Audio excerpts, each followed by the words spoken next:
Hey everyone, I'm here for my 28-week update, and it is currently storming outside, so if you hear thunder or something like that and the lighting's weird, it's because I have a lamp on, and I never have a lamp on. I usually just film with natural lighting, but it's not very light outside, so excuse that. But it is actually Friday, May 3rd today, so I'm a little bit late making my video. I'm 29 weeks, 2 days today, right? Yeah, 29 weeks, 2 days.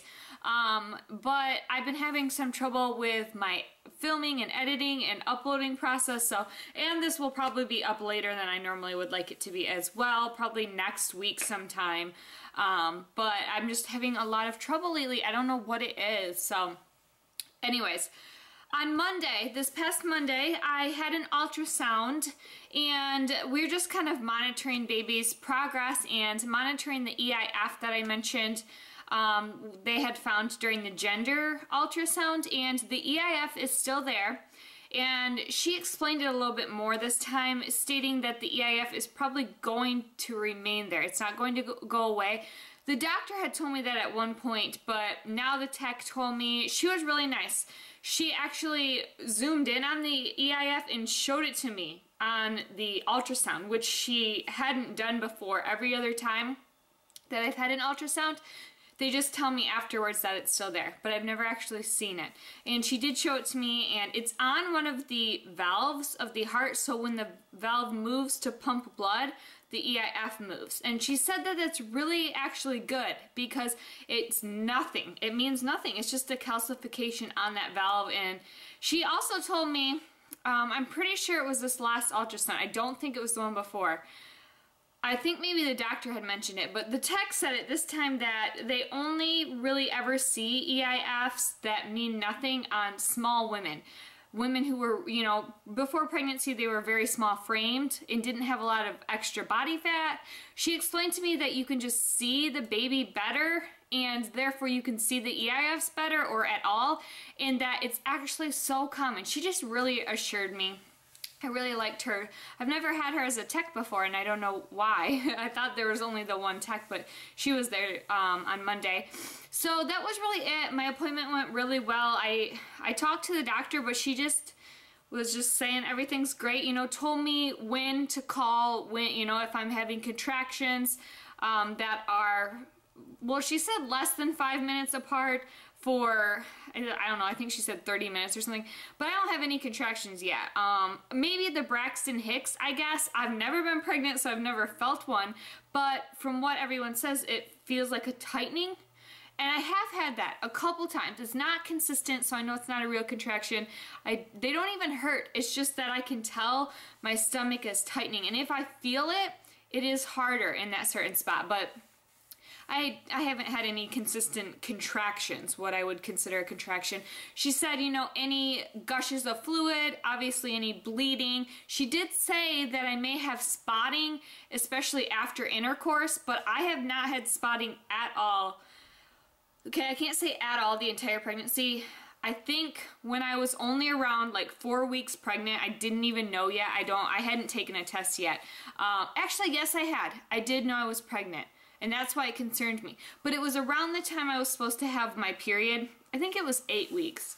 Yeah, because I had missed my first period completely. But around 8 weeks, I had some spotting, but it was the exact same day my period should have started. So it worried me, but that passed. That didn't last long. But other than that, I've had no spotting my entire pregnancy. So she told me if I have, you know, a lot of bleeding or something like that to call, let them know. But no, nothing's, you know, I haven't had any problems. I really haven't, you know, even those pains, what are those called? I always forget what they're called when I'm on the spot about it. But the pains where the, it's like muscle pains. There's sharp shooting pains and stretching. Round ligament, there you go. The round ligament pains that are like under my abdomen, the stretching to prepare. I haven't even had that much. I had it for about 2 or 3 weeks there, every couple days, but I think it's been at least a week or two since I've had that. I can't really remember the last time I had it. Other than that, my symptoms are shortness of breath. Like, even right now, you probably can notice it. I can notice it. If I start talking, especially if I get excited or I'm walking and talking at the same time, I get very out of breath. And the trouble sleeping isn't as bad. I just have to go to bed earlier. Like, I'm used to being able to stay up till 11, even midnight. Some nights, because I used to have trouble sleeping. I've always had trouble sleeping. So sometimes I just wait until I'm tired and then I go to bed. And sometimes that's late at night. But now, if I don't go to bed till then, baby is going to kick me awake at about 5:30 to 6:30 every morning. So I've learned to just start going to bed earlier, like 9:30, 10 o'clock. And that way, if he does kick me awake, which he's been doing pretty much every day now consistently, if he kicks me awake at 6:30 in the morning, I've still gotten enough sleep to where it's not a big deal. I can fall asleep better than I used to. I went through that phase where I couldn't fall asleep, but I can fall asleep now. It's just he kicks me awake in the morning, and then I can't fall back asleep once he kicks me awake, because he just really gets to kicking. Those are my only symptoms though. Nothing new. I don't remember if I mentioned it in my last video or not, but I've been getting more heartburn, and it doesn't matter if I've eaten or not eaten or what I've eaten. It happens in the evenings around 8 to maybe 9 o'clock at the latest, but around 8 o'clock I just start getting this heartburn, and I've never really had heartburn before. I never was bothered by foods. Sometimes if I drank alcohol, I would get heartburn, but even then I think it was only certain types. I never really paid attention, but I got it a few times because of that. But I didn't really know what heartburn was, but I started getting it, and I know that's what it is. And to me, it's like a burning, not really even burning, I don't know how to describe it, a weird feeling here, and it works its way up, and I feel like I have to burp, and then it'll go away for about 5-10 minutes, and then it'll start here again, and I'll feel it. It's so weird. I feel it coming up, and then it's like I feel like I never really burp, but it feels like something's in my throat, and then it'll go away. 5 to 10 minutes later, it comes back, and it'll continue until I go to sleep that night, if it's gonna be a bad night of having it. Or if I take Tums, like 2 Tums, sometimes that'll make it ease up. But that's my only new symptom. Everything else is the same as far as increased urination. My appetite's still pretty good. What was my weight?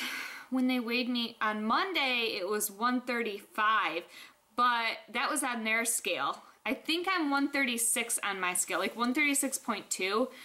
I don't remember what I was last week when I made a video. I don't think I have it written down either.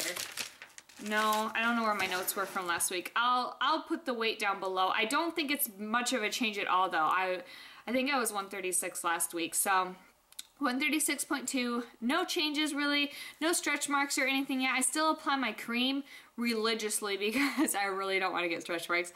Or oil, or I have like 3 different things that I apply to my stomach, and I kind of rotate it in hopes that one of them is going to be the thing that keeps them from happening, and that way if I use it, you know, I'm scared to just stick to one thing because what if it doesn't work for me? I don't know, I'm weird like that. So I go between the Palmers.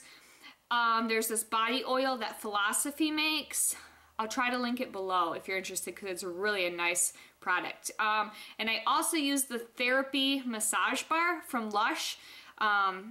That's really great. I will definitely link that below. If you're pregnant or becoming pregnant and you're going to want to try to avoid stretch marks, I have heard so many great things about that, and it's not as heard of because Lush, you have to just buy at Lush or online from their store, and it's not a huge, you know, I think it's becoming more popular, but it's not as easy to find as maybe something that's at the drugstore, but I love it. It smells so good, and I just like to rub it on. It's kind of oil, it's a bar form. It's like a bar of soap. When you rub it, it becomes oily from the heat of your body, so I'll link that below.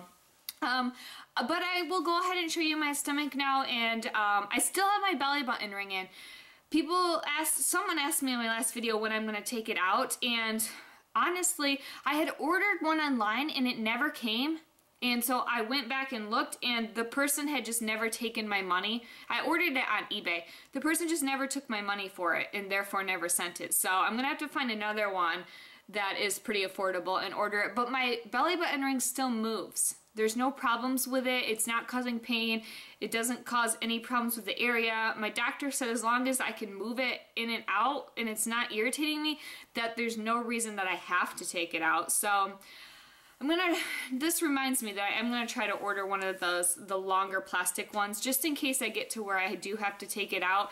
I will have that option, but so far I haven't had a problem with keeping it in. I've heard of people who keep it in the entire pregnancy. You know, obviously when you deliver, they make you take jewelry out, and that's fine, but I've heard of people keeping it in the entire pregnancy. So, anyways, I will go ahead and show you my stomach.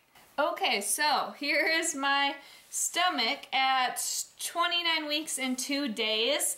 So I'm almost 30 weeks, and I will lift it up. I have my pants on from H&M. These are cute. I don't know if I've showed you these, but they're just skinny jeans, and then they have the band. H&M has some pregnancy clothes, and so these are cute. I love the band. It just makes it really comfortable to wear. So here is my stomach. It looks the same. I mean, there, I'll show you my belly button ring. You see how I can move it around in there? And it's not irritating at all. Like, it doesn't pull or anything. I mean, it's personal preference if you want to keep it in when you're pregnant or not. And I personally just don't have a problem with it. My skin is splotchy like it's always been, but no, like, discoloration or anything on it other than the redness, you know, no dark areas. No stretch marks still. Everything is looking okay with that.